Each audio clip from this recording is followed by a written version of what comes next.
Welcome to master minds education. Master minds എഡ്യൂക്കേഷന്റെ accountancy ക്ലാസ്സിലേക്ക് എല്ലാവർക്കും സ്വാഗതം. ഓക്കെ, ഇന്ന് നമ്മൾ ചർച്ച ചെയ്യുന്നത് ഏതാണ്? ഇല്ലുസ്ട്രേഷൻ 5 ആണ്. Page number 66. Page number 66 illustration 5 ആണ്. നേരത്തെ പറഞ്ഞ പോലെ തന്നെ ഈ ഒരു ഇല്ലുസ്ട്രേഷന് നിങ്ങൾ കൃത്യമായിട്ട് നോട്ട് ചെയ്ത് വെക്കുക അല്ലേ, എന്നിട്ട് മാത്രം ഈ വീഡിയോ കണ്ടിന്യൂ ചെയ്യാം. ഓക്കെ, ഇനി നമുക്ക് സൊല്യൂഷൻ നോക്കാം. ഇല്ലുസ്ട്രേഷൻ 5 ആണ്. ഫോർമാറ്റ് നേരത്തെ പറഞ്ഞ പോലെ തന്നെ serial number, transaction, asset, cash, goods, debtors, total, equity, liability, capital, total. Okay, അപ്പോൾ ആദ്യത്തെ വരുന്ന എന്താണ്? സ്റ്റാർട്ടഡ് ബിസിനസ് ക്യാഷ് ആണ്. അതെങ്ങനെ ചെയ്യല്? ക്യാഷിൽ എഴുതുക, ക്യാപിറ്റൽ എഴുതുക. ക്ലിയർ? വേറെ ഒന്നുമില്ല. 0 to ടോട്ടൽ എന്ത് വരിക? ഇതൊക്കെ ടോട്ടൽ ചെയ്യുമ്പോൾ 4 ലക്ഷം തന്നെയല്ലേ കിട്ടുക. അതേപോലെ ഇവിടെ 4 ലക്ഷം. അതാണ് ഇവിടെ 4 ലക്ഷമായിട്ട് വന്നത്. അഥവാ ഇതേ പ്ലസ് ഇത് എന്നാണ് ഇത് ഉദ്ദേശിച്ചത്. ക്ലിയർ? ഇനി അടുത്ത് എന്താ വരുന്നത്? Purchaser goods from Rohit.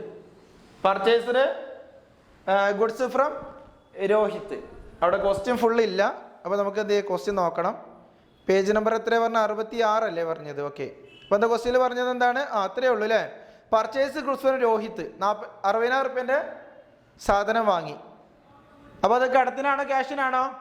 Purchaser goods from Rohit എന്നേ ഉള്ളൂ അല്ലേ. ഫോർ ക്യാഷ് എന്നുണ്ടോ? ഇല്ല. 4 rupees തരുന്നതല്ല, വന്നാൽ അത് മാറ്റർ അല്ല. Purchase goods from Rohit for cash എന്നുണ്ടോ? ഇല്ല. അപ്പോൾ അതിൻ്റെ അർത്ഥം എന്താ? ഇത് കടത്തിനാണ്. പർച്ചേസ് ഗുഡ്സ് ഫ്രം രോഹിത് കടത്തിനാണ്. അപ്പോൾ എന്താ വരിക? സാധനം കിട്ടൂലേ? 60,000 റുപ്യൻ്റെ സാധനം വന്നു. അതോടൊപ്പം തന്നെ എന്ത് ചെയ്യാണ്? അവന് പൈസ കൊടുക്കാനും പോയി. 60,000 റുപ്യൻ്റെ ബാധ്യതയും വന്നു. ക്യാഷ് കൊടുക്കാത്തതുകൊണ്ട് ബാധ്യതയിൽ എഴുതി. ക്യാഷ് കൊടുക്കുകയാണെങ്കിൽ അവിടെ ക്യാഷിൽ നിന്നാണ് മൈനസ് ചെയ്യുമായിരുന്നത്. ഇവിടെ ക്യാഷിനല്ലല്ലോ, അല്ല. അപ്പോൾ അത് ലയബിലിറ്റിയിൽ എഴുതി. ക്ലിയർ? ഇനി അടുത്ത ന്യൂ ഇക്വേഷൻ ആണ് അല്ലേ. 2 ഇടപാട് കിട്ടിക്കഴിഞ്ഞാൽ പിന്നെ ന്യൂ ഇക്വേഷൻ വരും. ഫസ്റ്റത്തെ ന്യൂ ഇക്വേഷൻ ഉണ്ടാവില്ല അല്ലേ. രണ്ടാമത്തെ ഇടപാട് കഴിഞ്ഞാൽ പിന്നെ ന്യൂ ഇക്വേഷൻ ഉണ്ടാവും. ന്യൂ ഇക്വേഷൻ വരുമ്പോൾ എന്താ വരിക? ആദ്യം 4 ലക്ഷം ഉണ്ട്, മാറ്റൊന്നും വന്നിട്ടില്ല. 4 ലക്ഷം തന്നെ ഇറക്കി എഴുതി. ഗുഡ്സ് ആദ്യം 0 ആണ്. 60,000 വന്നു. അപ്പോൾ 60,000 വന്നു. ഇവിടെ ഒന്നുമില്ല. ഇത് രണ്ടും കൂട്ടുമ്പോൾ എത്ര കിട്ടി? 4,60,000. ലയബിലിറ്റി 60,000 ഇറക്കി എഴുതി. 4 ലക്ഷം ഇറക്കി എഴുതി. രണ്ടും കൂട്ടുമ്പോൾ എന്തായി? 4,60,000 കിട്ടി. ക്ലിയർ അല്ലേ? മനസ്സിലായോ? ഓക്കെ, ഇനി അടുത്തെന്താ വരുന്നത്? മൂന്നാമത്തെ ഇടപാട് നടക്കുന്നത് സോൾഡ് ഗുഡ്സ്. ബ്രാക്കറ്റിൽ എന്താ കൊടുത്ത്? Cost ₹25,000 for cash. നമ്മൾ ആൻസറിൽ എഴുതുമ്പോൾ ഷോർട്ട് ആയിട്ടാണ് എഴുതുക അല്ലേ. 3 സോൾഡ് ഗുഡ്സ് ഫോർ ക്യാഷ് എന്ന് എഴുതിയിട്ടുള്ളൂ. ക്വസ്റ്റ്യൻ നോക്കണം അല്ലേ. ക്വസ്റ്റ്യൻ പറഞ്ഞെന്താണ്? Cost ₹25,000 for cash 22,000. അതിൻ്റെ അർത്ഥം എന്താണ്? 25,000 രൂപ വിലയുള്ള സാധനങ്ങൾ 22,000 രൂപയ്ക്ക് വിറ്റു. അപ്പോൾ എത്ര നഷ്ടമാണ്? 3,000 രൂപ നഷ്ടമാണ്. അപ്പോൾ നമ്മൾ എങ്ങനെ എഴുതുക? പൈസ ഇവിടെ എത്ര വന്നത്? കടത്തിനൊന്നല്ലല്ലോ. പൈസ ഇവിടെ എത്ര വന്നത്? 22,000. നമുക്ക് എത്ര റുപ്യേൻ്റെ സാധനങ്ങൾ പോയി? 25,000 റുപ്യേൻ്റെ സാധനങ്ങൾ പോയി. അതാ മൈനസ് 25,000. ഡെപ്റ്റേഴ്സ് ഒന്നുമില്ല. പിന്നെ ലയബിലിറ്റി വന്നോ? ഇല്ല. നഷ്ടം വന്നോ? നഷ്ടം വന്നാൽ മൈനസ് 3,000. ഞാൻ നേരത്തെ പറഞ്ഞിട്ടുണ്ടായിരുന്നു എന്ത്? ലാഭമാണെങ്കിൽ ക്യാപിറ്റലിൻ്റെ കൂടെ ആഡ് ചെയ്യുക, നഷ്ടമാണെങ്കിൽ ക്യാപിറ്റലിൽ നിന്ന് ലെസ് ചെയ്യുക. അത് ചെയ്തല്ലോ. യെസ്. ന്യൂ ഇക്വേഷനിൽ വരുമ്പോൾ എന്താ ചെയ്യുക? 4 ലക്ഷം മുമ്പുണ്ട്. 22,000 റുപ്യൻ്റെ ക്യാഷ് വന്നു. അപ്പോൾ 4,22,000 ക്യാഷ്. ക്യാപിറ്റൽ അല്ല, ഗുഡ്സ് ആദ്യം 60,000 ഉണ്ടായിരുന്നു. 25,000 ഗുഡ്സ് പോയി. ഇനി എത്രയേ ഉള്ളൂ? 35,000 ഇനി ഉള്ളൂ. 0. പിന്നെ ടോട്ടൽ ചെയ്യാം. ഇത് രണ്ടും ടോട്ടൽ ചെയ്യുമ്പോൾ എത്ര കിട്ടും? ഈ എമൗണ്ട് കിട്ടും. അസറ്റിൻ്റെ ടോട്ടൽ 4,57,000. ഇനി ഇക്വിറ്റിൻ്റെ നോക്കുക. പണ്ട് 60 പ്ലസ് 0 60,000.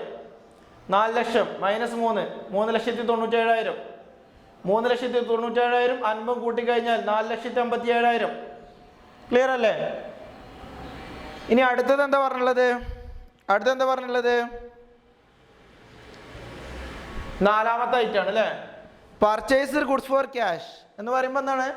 ഗുഡ്സ് വാങ്ങി, പൈസ പോയി. 50,000 റുപ്യേൻ്റെ ഇതൊക്കെ എഴുതണം കേട്ടോ. 50,000 റുപ്യേൻ്റെ സാധനം പോയി. മൈനസ് 50,000. സോറി, പർച്ചേസ് ഗുഡ്സ് പറയുമ്പോൾ സാധനം വാങ്ങി അല്ലേ. ക്യാഷ് 50,000 പോയി.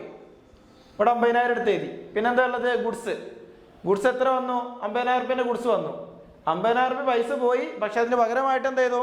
50,000ത്തിൻ്റെ ഗുഡ്സ് വന്നു. വേറെ എഫക്റ്റ് ഒന്നുമില്ല. ന്യൂ ഇക്വേഷൻ 4,22,000, അതിന് 50,000 പോയി, 85,000 അല്ലേ? 35,000 ഇപ്പം 50 വന്ന് 85,000. ഇവിടെ എഫക്റ്റ് ഒന്നുമില്ല. ടോട്ടൽ ചെയ്യുമ്പോൾ ഈ എമൗണ്ട് കിട്ടി. പിന്നെ അടുത്ത് എന്താണ്? ലയബിലിറ്റി എന്താ വരുന്നത് അല്ലേ? മുമ്പ് ഉള്ള എമൗണ്ടിനെ ഇറക്കി ചെയ്ത് മാറ്റൊന്നുമില്ല. മുമ്പുള്ള ന്യൂ ഇക്വേഷനുമായിട്ടാണ് കമ്പയർ ചെയ്യുക കേട്ടോ. 3,97,000 ഉള്ളത് ഒരു മാറ്റം വന്നില്ല. 3,97,000 ഇത് രണ്ടും ആഡ് ചെയ്യുമ്പോൾ ഇത് തന്നെ കിട്ടും. ക്ലിയർ? ഇനി നമുക്ക് അടുത്തത് എന്താണ്? സാലറി ഔട്ട്സ്റ്റാൻഡിംഗ് ആണ്. സാലറി ഔട്ട്സ്റ്റാൻഡിംഗ് എന്ന് പറഞ്ഞാൽ അതിൻ്റെ അർത്ഥം എന്താണ്? സാലറി പെയ്ഡ് അല്ല അല്ലേ? സാലറി പെയ്ഡ് ആണെങ്കിൽ നമ്മൾ എന്താ ചെയ്യുക? ക്യാഷിൽ നിന്നും കുറക്കും, ക്യാപിറ്റലിൽ നിന്നും കുറക്കും. സാലറി ഔട്ട്സ്റ്റാൻഡിംഗ് എന്ന് പറഞ്ഞാൽ എന്താണ്? സാലറി കൊടുത്തിട്ടില്ല എന്നുള്ളതാണ്.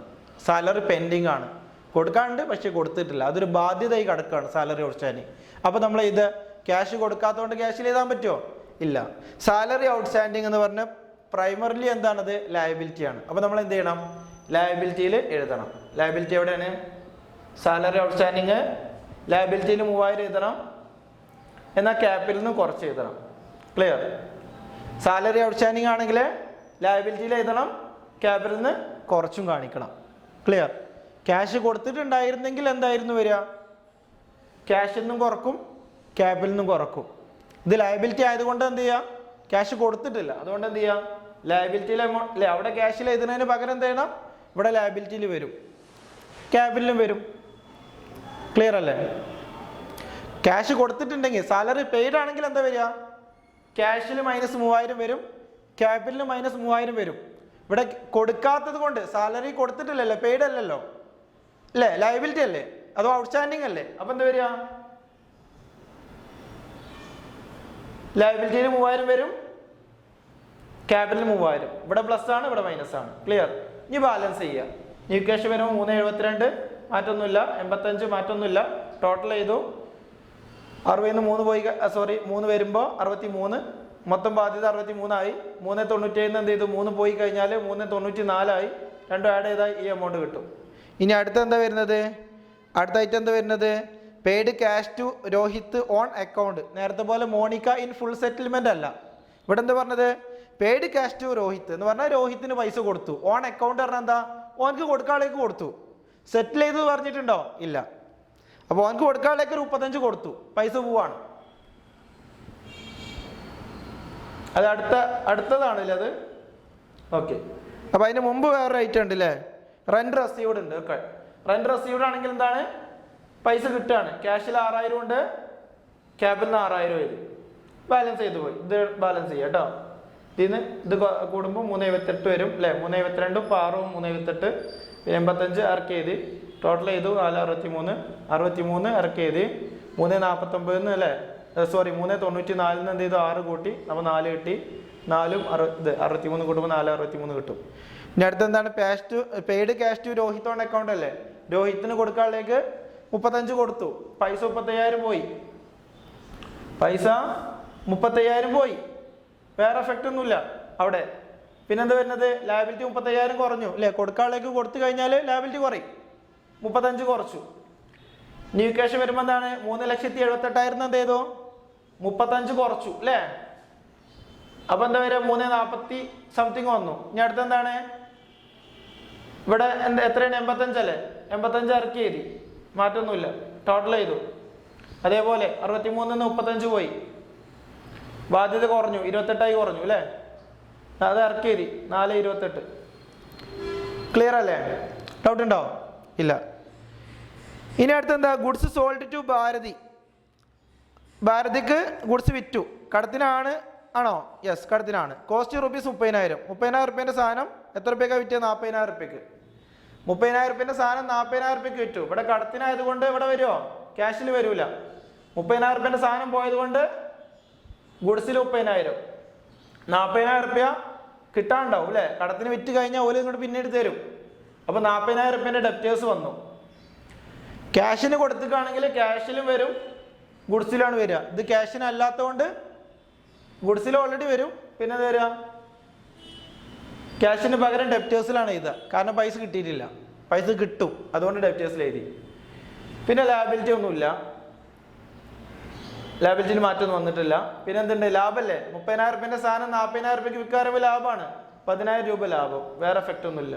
ബാലൻസ് ചെയ്യുക, ന്യൂക്കേഷൻ വരുമ്പോൾ ഇതിൽ നിന്ന് അല്ലേ 343, ഇതെന്താണ് 85 30 അല്ലേ 30 അല്ലേ പോകുന്നത്, ഓക്കെ കുറഞ്ഞു. അപ്പോൾ ബാക്കിയുള്ള എമൗണ്ട് 40 അല്ലേ, അതേ എമൗണ്ട് ഇറക്കി എഴുതി, എമൗണ്ട് കൂട്ടി 438 ഇത് ലാബിലിറ്റി ഇറക്കി എഴുതി, 28,000 ഇറക്കി എഴുതി, 4 ലക്ഷം 10 കൂടുമ്പോൾ 410 ആവും, ഇത് രണ്ടും ആഡ് ചെയ്യുമ്പോൾ 438 ആവും.